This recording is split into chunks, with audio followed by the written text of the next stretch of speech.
तपाईले नि थाहा छ हेलचेक्री गरेको त्यस्तो हेलचेक्री चाहिँ कसैले नगर पकड्नु ल कहाँ खैनी मार्न थालेको हो नि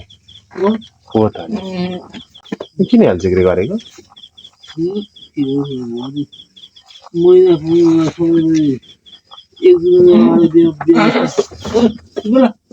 किन अनि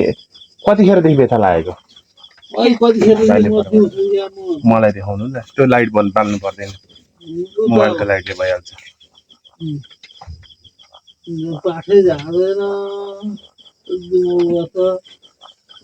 पानी फोकाइ निकालेको छैन कतिखेरदेखि लागेको अरे व्यथा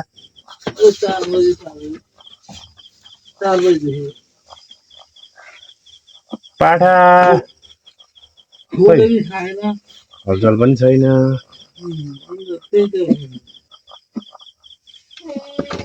अब यो साह्रै गाह्रो रहेछ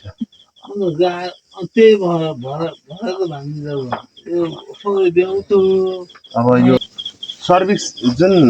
पाठेघरको मुख छ नि मुखबाटै तल झरेको छैन के ए लु लाइट यता गयो के गर्नु र एकैचोटि मरेको छ तीनटा एउटा दुईटा तीनटा त कतिवटा छ अब उल्टो छ क्या यो जिउँदा चाहिँ जिउँदै छ जिउँदै रहेछ है आम्मामा सानो हो त अनि बाफरे तपाईले नि थाहा छ हेलचेक्री गरेको त्यस्तो हेलचेक्री चाहिँ कसैले नगर्नु किनकि व्यथा लागेको 1 देखि 1.5 घण्टा ल म्याक्सिमम 2 घण्टा भनौँ 2 घण्टासम्ममा निकाल्नुपर्छ पशु प्राविधिकसँग सम्पर्क गर्नुपर्छ सल्लाह लिनु पर्यो हैन के छ के हुन्छ के गरौँ भनेर भन्नुपर्छ अहिले अलिकति ढिलो भएर ल के मरेको थियो भने के हुन्थ्यो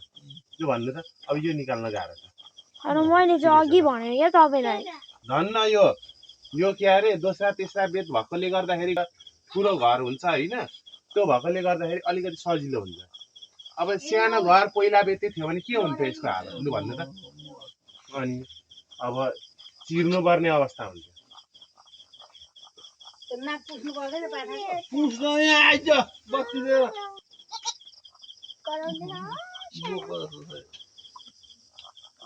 कतिवटा छ हुन चाहिँ दुईटा हुँदा यत्रो पेट अनि सानो छ त ला यो आम्मामामा के जन्मेछ भाइ यहाँले हेरौँ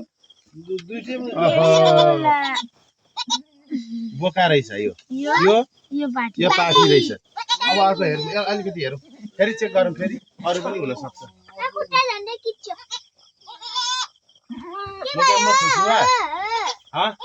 हजुरबा खुसुनु भएछ जस्तो छ हेरे उता माथि देखाइराख्नु भाइ यिनै मान्छे हुन् बाख्रालाई 3-4 घण्टासम्म व्यथा लाग्न छोडिदिएर खबर पनि नगर्ने कहिलेदेखि व्यथा लाग्यो अरे यता आमालाई देखाइदियो बिहान खोले खाए पछाडिदेखि व्यथा लागेको निकाल्न चाहिँ थाहा पाएको यतिन्जेलसम्म धन्न पो बाख्राका पाठा रहाएछ त अनि ल यो ब्याउँदैन थियो कि अहिले छैन अब यो ब्याउँदैन थियो अहिले तपाईँले यो ननिकालेर कस्तो राम्रा सग्ला बोका आम्मा बाख्रा चाहिँ यतिको हुनुपर्छ है